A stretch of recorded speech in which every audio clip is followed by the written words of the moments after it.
আমাদের সবার আদরের ঋতুর বার্থডের জন্য কিভাবে সবাই মিলে প্রিপারেশন নিলাম। ঈদের জন্য আম্মু আমাদের সবাইকে ভরপুর শপিং করে দিল টিআরএইচ থেকে। সব থাকবে আজকের এই ব্লগে, তাহলে চলো শুরু করি। সকাল সকাল ঘুম থেকে উঠে রেডি হয়ে চলে গেলাম টিআরএইচ এ। তোমরা হয়তো জানো TRH A up to 50% discount চলছে। সব থেকে বেশি ডিসকাউন্ট দেওয়া হয়েছিল মেন্স কালেকশনের উপর। সো আমার আম্মু এত বড় ডিসকাউন্ট পেয়ে একদমই লেট করলো না, সকাল সকাল আমাকে ঘুম থেকে উঠেই চলে আসলো টিআরএইচ এ। আজকে আমরা আমাদের বাসার 3 জনের জন্য শপিং করব। তো ফার্স্টে আমরা দেখছিলাম জীবনের জন্য কি নেওয়া যায়। তো আমি এই কালার পাঞ্জাবিটা পছন্দ করে বের করলাম। এইটা অনেক অনেক বেশি সুন্দর লাগছিল সামনাসামনি। টোটাল 2টি পাঞ্জাবি নেওয়া হয়েছে, একটি হচ্ছে এই পাঞ্জাবিটি আর একটা হচ্ছে ব্ল্যাক কালার। এখানে আম্মু আর আমি মিলে আরো 2টা টি শার্ট পছন্দ করলাম। টু বি অনেস্ট এগুলো কিন্তু অনেক বেশি summer friendly, summary easily daily বেসিসে ইউজের জন্য পারফেক্ট হবে। আমার সাথে কিন্তু বর্ণা খালামুনিও চলে এসেছিল টিআরএইচ এ। এখানে বর্ণা খালামুনি কাকার জন্য অনেকগুলো টি শার্ট শার্ট নিয়েছে। ঈদের আগে যদি আপ টু 50% ডিসকাউন্ট থাকে, আমার মনে হয় এই জিনিসটা অনেক বড় একটি বিষয়। আম্মুর শপিং ডান, এখন হচ্ছে আমরা আমাদের শপিং গুলো প্যাকিং করিয়ে নিচ্ছিলাম। এখানে উপরে যে হাফ সিল্ক শার্টটা আছে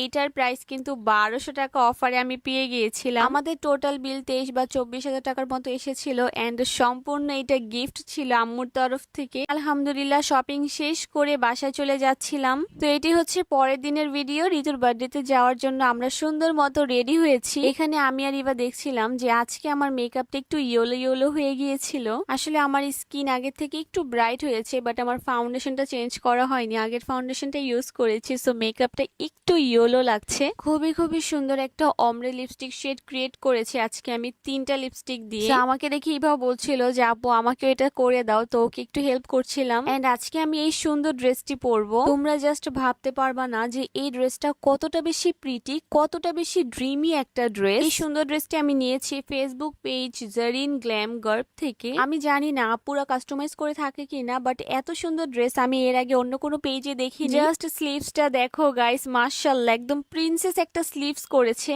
একটু বলতে আমি একটু গর্জিয়াস মেকআপ করলে আরো একটু টাইম নেয় আমাকে চিনতে, বাট একটু পরে ঠিক হয়ে যায়। তো এখানে আমি রেডি হওয়ার পর আম্মুকেও একটু হেল্প করছিলাম। তোমরা অনেকে আমাকে জিজ্ঞাসা করো যে আপু ইভা কি তোমার আপন বোন নাকি? হ্যাঁ, ইভা আমার আপন ছোট বোন। আসলে আমি দেখতে আম্মুর মতো আর ইভা দেখতে আব্বুর মতো, হয়তো তাই তোমরা একটু কনফিউজ হও। এখানে ইভা আমাকে হেল্প করছিল আমার ড্রেসের সাথে ম্যাচিং করে জুয়েলারি পরতে। আজকে আমি এই সুন্দর ড্রেসের সাথে ম্যাচিং করে একটা ডায়মন্ড কাটের জুয়েলারি পরছিলাম, যেটা ইভা আমাকে গিফট দিয়েছিল আমার বার্থডেতে। ঋতুর বার্থডে গিফট কি নিলাম সেটা তোমরা দেখতে পারবে আমার নেক্সট বার্থডে ব্লগে। তো আজকের এই মিনি ব্লগটা ছিল এই পর্যন্তই। তোমাদের কাছে কেমন লেগেছে অবশ্যই আমাকে কমেন্ট করে জানাবে। দেখা হবে ইনশাল্লাহ নেক্সট পার্টে।